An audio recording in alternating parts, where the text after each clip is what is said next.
one thing that's been coming up a lot is, and I know you all have seen them, everybody loves the mesh wreaths that everybody's doing. On the mesh wreaths, I was telling this lady right over here the other day, if you've ever made these mesh wreaths, you have to buy the form for them. It's a wreath form. It's got about 6 little sprigs on it. It costs you sometimes more than the wreath itself. I just go in my closet, I get a wreath that I've had that I'm not using for anything, and I'm going to show you how to recreate that wreath. And I think they're a lot prettier. Those wreaths that are just done all in the mesh, it's a little bit much. It's almost too much mesh. This is going to give you a little bit of volume, and it's going to give you a little bit of color. We're going to take a roll of mesh. This is $16.99 a roll. I'm very careful with it, as you can tell. There are 10 yards on this, so you'll be surprised. I was telling her yesterday or the day before, I don't remember when it was, to make one of the mesh wreaths, it almost takes 10 yards because you have to keep looping it, looping it. Well, we're cheating because we have all this volume to this wreath, so you're not going to have to need as much of it. We're going to take it, we're going to grab it just like this, find a couple pieces of greenery and twist it. And this is really very, very simple to do on this. We're going to just keep pulling up little ruffles of ribbon.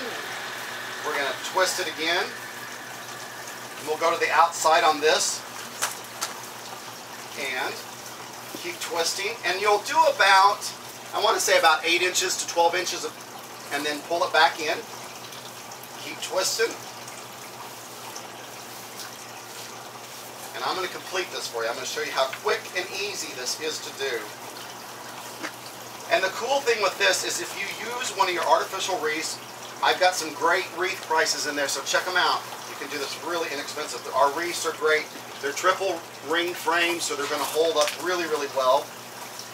Now the neat thing is with this one, let me pull that down just a little bit, you can come in here later on and add ornaments, whatever you want. So it's going to be a little bit different than the all mesh wreaths that you see.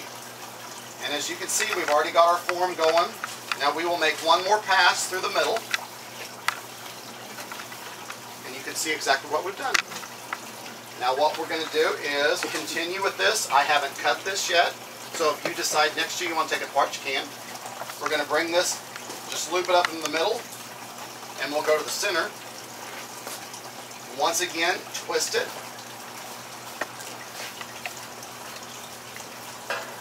Do a couple more for you. Finish this off.